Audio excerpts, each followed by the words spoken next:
Hello बच्चों, let's read the question and the question arises that which of the following is most stable carbocation. कौन most stable carbocation है? Okay, सो बात कर लेते हैं थोड़े से की कॉन्सेप्ट के ऊपर ताकि हम फ्यूचर में आने वाले कोई भी सवाल को सॉल्व कर सके।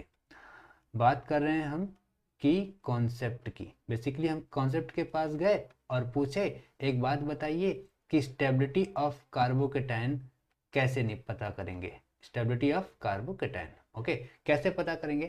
तो कॉन्सेप्ट हमसे कहता है कि देखो कार्बोकेटायन के ऊपर प्लस लगा है, इसका मतलब वो क्या है? इलेक्ट्रॉन पुअर है।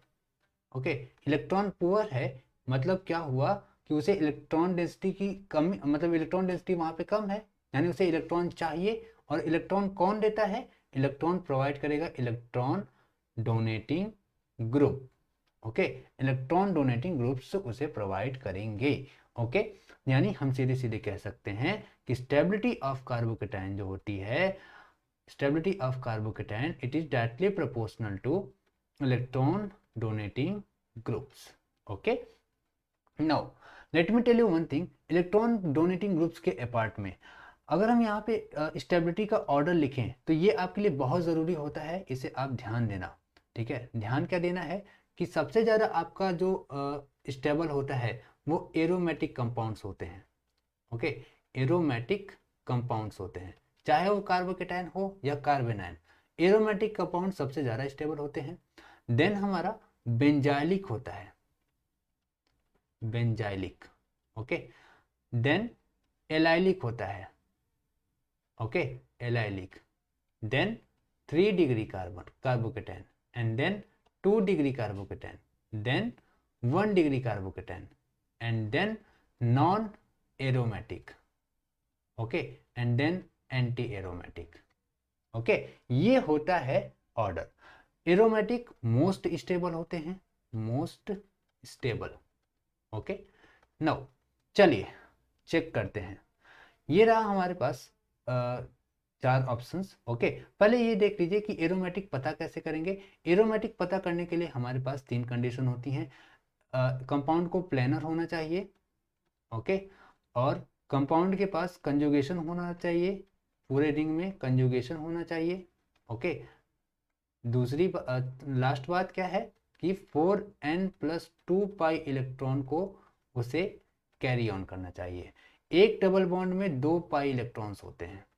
ओके, और कार्बोकेटायन में 0 इलेक्ट्रॉन्स होते हैं, वो तो हमें पता ही है। एंटी एरोमेटिक के भी साथ सब कुछ है, प्लेनर होना चाहिए, कंजुगेशन होना चाहिए, बट 4n पाई इलेक्ट्रॉन होता है, याद रखना। ठीक है, आइए n की वैल्यू 0 से लेके कुछ भी हो सकती है, तो यहाँ पे चेक करते हैं। सबसे पहली बात, यहाँ पे पूरा कंजुगेशन हो रहा है। ठीक है, सारे के सारे कार्बन sp2 हाइब्रिडाइज्ड है तो प्लेनर है। ओके, कंजुगेशन हो रहा है पूरे रिंग में। ठीक है, पूरे रिंग में कंजुगेशन हो रहा है।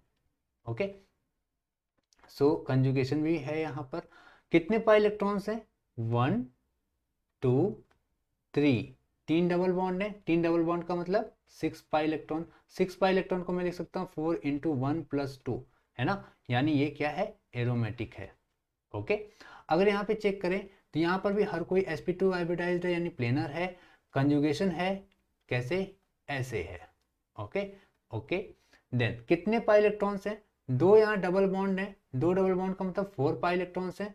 4 पाई इलेक्ट्रॉन्स का मतलब मैं लिख सकता हूँ 4 × 1। क्या ये 4n पाई इलेक्ट्रॉन नहीं लग रहा है? यानी ये एंटी एरोमेटिक हो गया। ओके, नाउ थर्ड की अगर बात करें, थर्ड हमारा रिंग के अंदर नहीं है कार्बोकेटायन। ठीक है, तो ये एरोमेटिक नॉन एरोमेटिक की बात ही नहीं उठती है। ये बेंजीन रिंग के बगल में है ना, तो ये क्या है? रेजोनेंस स्टेबलाइज्ड है बेंजीन से। ओके, तो इसे हम बोलेंगे बेंजाइलिक। Okay, benzylic. देन ये देखिए, ये हमारा डबल बॉन्ड के बगल वाले कार्बन पर कार्बोकेटायन बना है, इसे हम बोलेंगे एलाइलिक, क्योंकि यहां पर भी रेजोनेंस हो रहा है, कंजुगेशन पोजीशन पर है। ठीक है, ये एलाइलिक है। तो अभी हमने देखा कि एरोमेटिक ज़्यादा स्टेबल होते हैं। ओके, तो हम कहेंगे भैया कि एरोमेटिक हमारा मोस्ट स्टेबल कंपाउंड रहेगा, यानी फर्स्ट वाला हमारा मोस्ट स्टेबल रहेगा।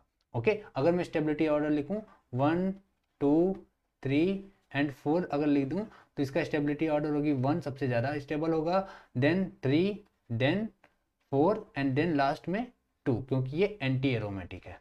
तो मोस्ट स्टेबल कौन होगा? मोस्ट स्टेबल होगा हमारा फर्स्ट वाला, ये वाला हमारा आंसर बिल्कुल बिल्कुल करेक्ट हो जाएगा। Hope this answered your question. Thank you so much guys.